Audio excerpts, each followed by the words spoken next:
A warm welcome to all the Leo rising signs of our zodiac to your astrology for May on Cosmic Girl 101. Trust you're doing well.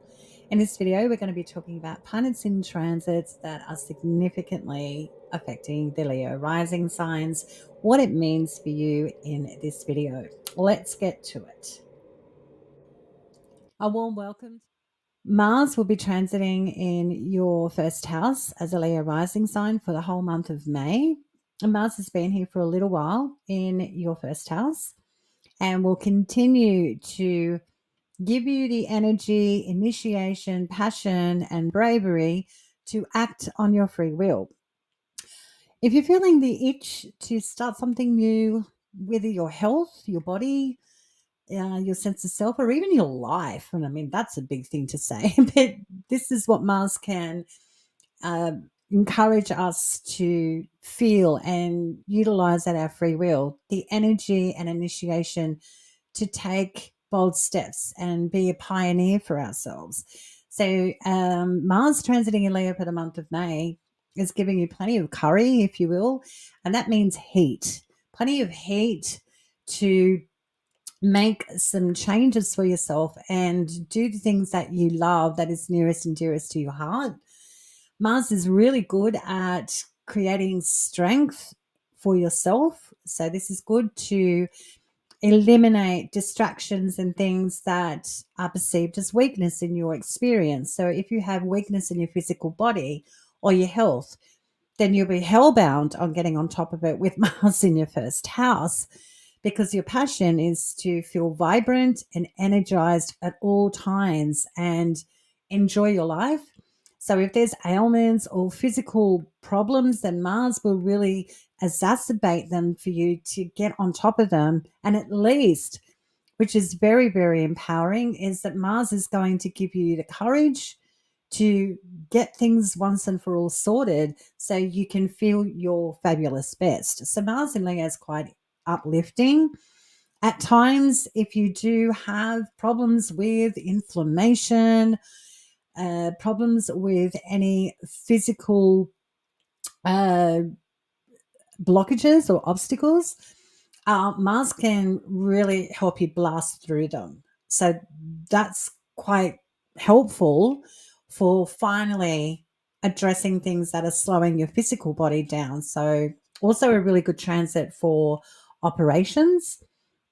Mars is about cutting and severing, so it's great to have surgeries at this time, elective surgeries, for example, where you want to finally go in and get that carpal tunnel issue sorted out. It's great to go and have a day surgery to get that sorted. So Mars, as you can hear, is just about removing obstacles so it can blaze and trailblaze through life with nothing in its way, because it's only acting on instinct here. So it's quite beneficial to have Mars in Leo in your first house for the month of May. Enjoy that.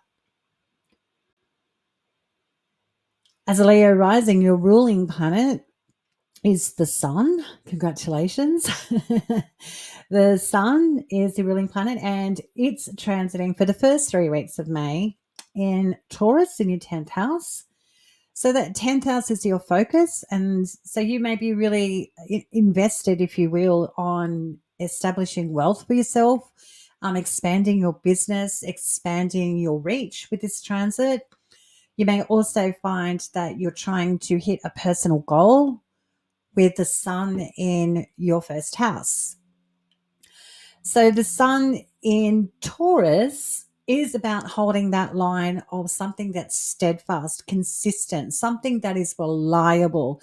So you may be really scrambling to set something in stone here when it comes to your career and your future projection when it comes to what you do in public. So Mars will be here in your first house of Leo for the whole month of May, and the sun, your ruling planet, will be focused, if you will, in Taurus in your 10th house until the 20th of May. And because the sun is your ruling planet, that's something that's like a footnote to keep to the side. So while there's all this other silliness going on with other planets in transits, you're really focused, if you will, on getting a job done and creating security for yourself. So now let's get into the planets in transits and how it's going to be affecting your rising sign in the month of May.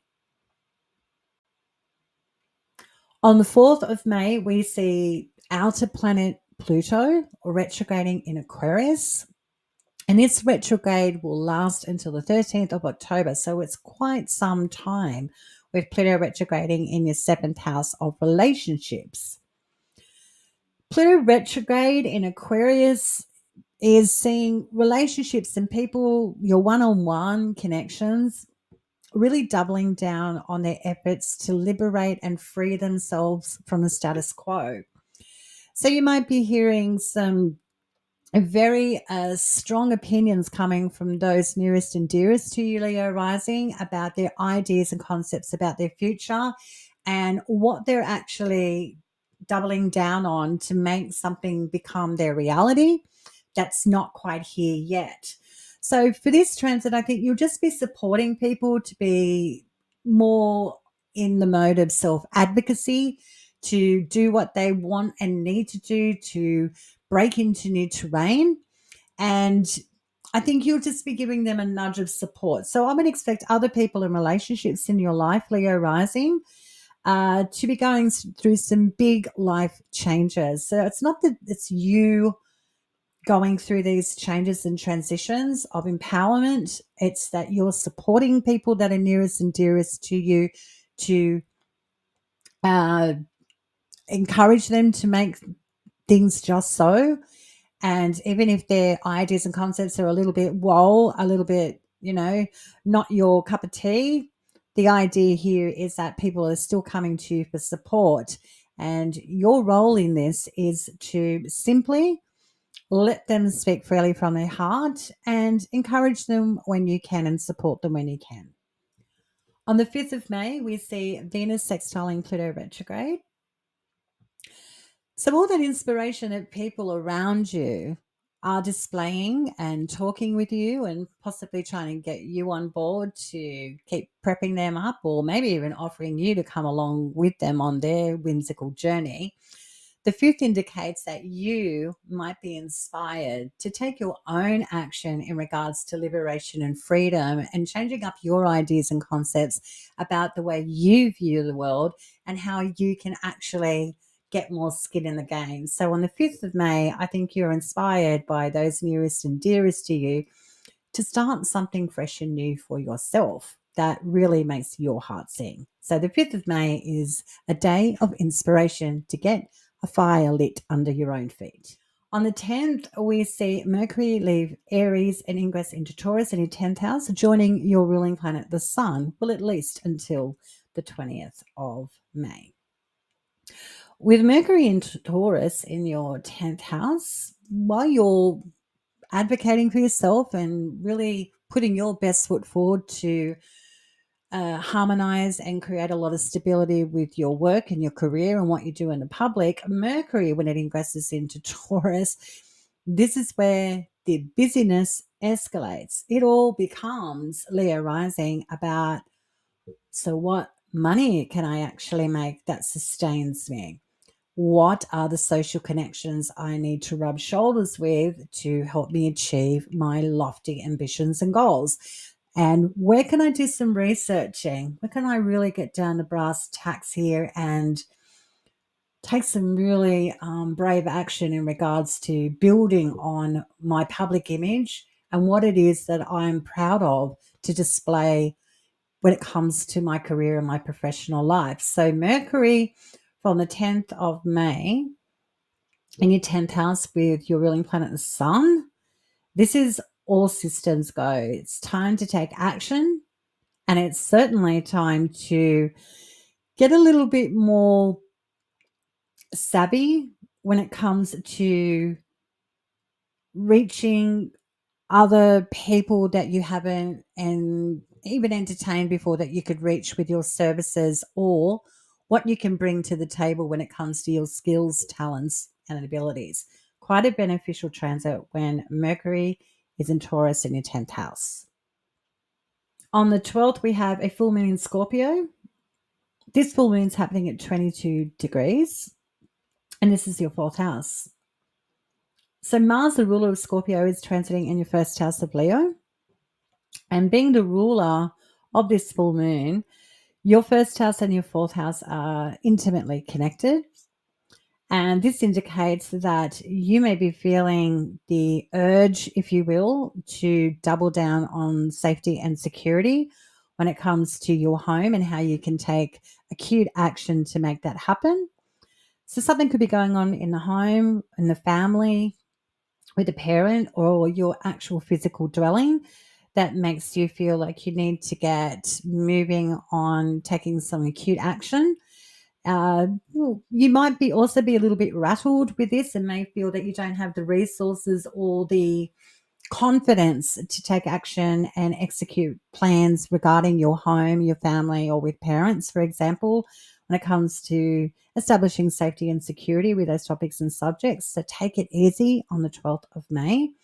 The same day we have that Mercury, which is transiting next to your ruling planet, the Sun, in Taurus in your 10th house, squaring off with retrograde Pluto in Aquarius in the 7th.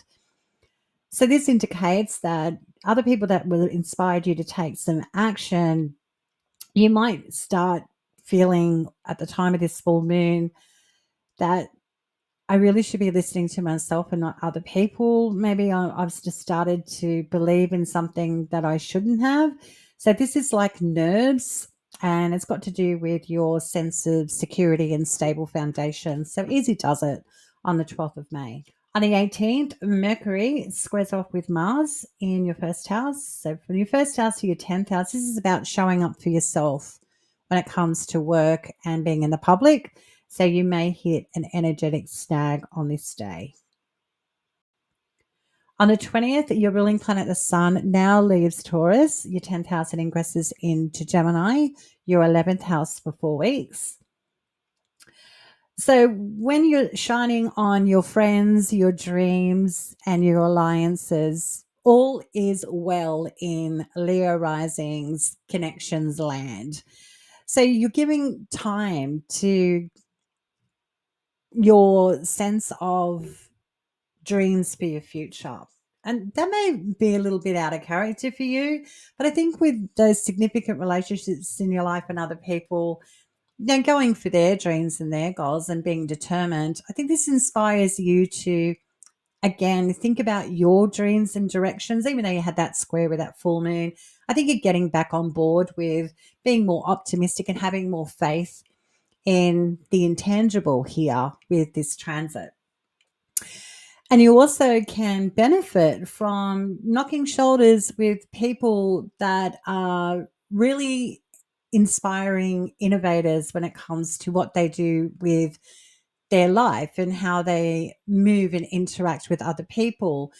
And you might be taking a leaf out of someone else's book here, or even a friend, and just watch and observe how they interact with the world around them. And that might inspire you to step into new terrain. So connect with new people, places, and faces. So it's quite beneficial when your ruling planet ingresses into Gemini for 4 weeks in your 11th house from the 20th of May. On the 24th, we see Mercury conjunct Uranus. This is the day when Mercury connects with Uranus, and that inspiration for acting on your dreams when it comes to your career, when it comes to how you want to present yourself in the public, it just goes in a different direction from this day moving forward. So you're taking ideas out of the head and you're putting them into physical action when it comes to achieving your career trajectory. So lovely day on the 24th. And the same day, we have Saturn ingress into Aries in your 9th house, joining planet Venus. So we have Saturn going into Aries, which Saturn hasn't been in Aries for 30 years. So it's a brand new cycle that Saturn is starting in your 9th house of expansion. And Saturn is about time. Saturn is about patience. Saturn is about wisdom. Saturn is very monastic, and Saturn is quite a spiritual planet. And in going into your 9th house of spirituality, then there's a brand new slate here available for you to tap into. So where have you wanted to travel? Where have you wanted to connect with foreign people, foreign places? Where have you wanted to learn something quite academic-y?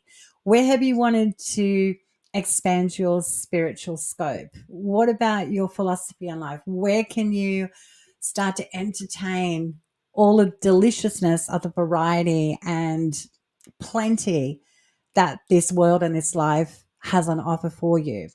This is where you can start to open up. And I think the rule of being Mars in your first house, trining this ninth house, is beneficial because Mars being the ruler of that ninth house, when the two malefics connect, that's Mars and Saturn, it's all about reducing old patterns, old cycles, and bringing in something new and fresh. And guess what, Leo Rising? You're the integral moving part to this. You're the key to opening that door. All you need to do is boldly step through. And with your ruling planet, the sun, transiting in Gemini in your 11th house of dreams and goals, I think you're all on board with believing that you can start to really see the wisdom and expansion and growth, be it through education, travel, your philosophy, spiritually. All systems a go here, and there's nothing really stopping you from turning that key because Mars rules that first house, it rules that ninth house of Aries, and it's in your first house of new life and new beginnings. So I wouldn't be holding back on your lofty dreams when it comes to growth and expansion, Leo rising with Saturn in Aries in your ninth house. On the 26th, Mercury leaves Taurus, your 10th house, and ingresses into Gemini, your 11th house, joining your ruling planet, the Sun. Mercury is very comfortable in the zodiac sign of Gemini. It is its own temple. So Mercury has come home to its own temple, its own house, where it's very comfortable.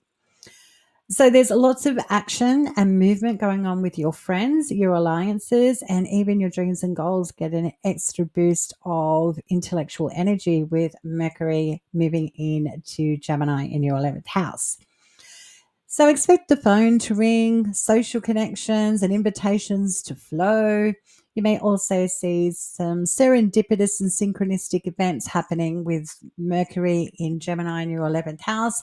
This could simply be being in the right place at the right time, connecting with the right person that can really take you into a new place and offer you more diversity and variety than maybe you have had or been used to for some time. So really nice when Mercury ingresses into Gemini in your 11th house, joining your ruling planet, the Sun. On the 27th, there is a new moon in Gemini, and this one's at 6 degrees in your 11th house. And the ruler Mercury is trining retrograde Pluto in Aquarius in his 7th house.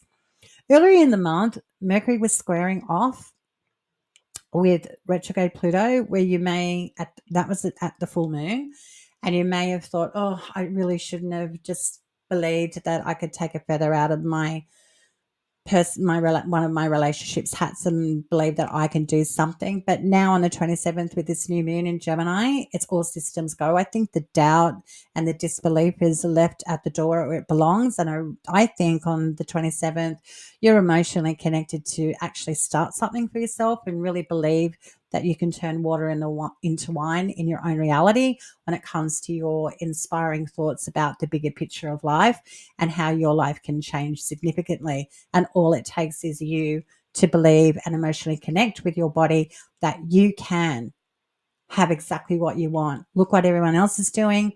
They're right. I need to jump on board with this self-belief stuff. So really nice beginning for you, Leo rising, on the 27th of May. On the 30th, the Sun conjuncts Mercury. This is the Cazimi point. A Cazimi point simply means that Mercury is in the heart of the Sun. So think of Mercury, the planet of intellect, inspiration, socializing, the planet of travel, the planet of commerce, sitting in the heart of you. So you're having an intimate conversation with planet Mercury. And he's quick and he's all about the action and he's all about options. So on the 30th, when Mercury conjuncts the Sun, this is where that inspiration really kicks up a notch. Whatever you initiated and agreed with yourself with to be inspired by taking a new turn in your life, the 30th of May indicates that there's communication, correspondence, or a serendipitous moment that almost feels otherworldly. You just can't believe that what you really put in your heart and soul in moving forward when it comes to your dreams and desires, something comes in to reinforce and validate you're on the right path. So I would expect an almost, I knew I was right moment on the 30th of May when the sun conjuncts Mercury. That's your astrology for the month of May, Leo rising. I trust you have yourself a wonderful one. If you're interested in taking a look at your own natal chart or progression or your solar return chart, you can contact me at cosmicgirl101 at protonmail.com, and I would be happy to work with you. Okay, till next time, Leo rising, stay cosmic.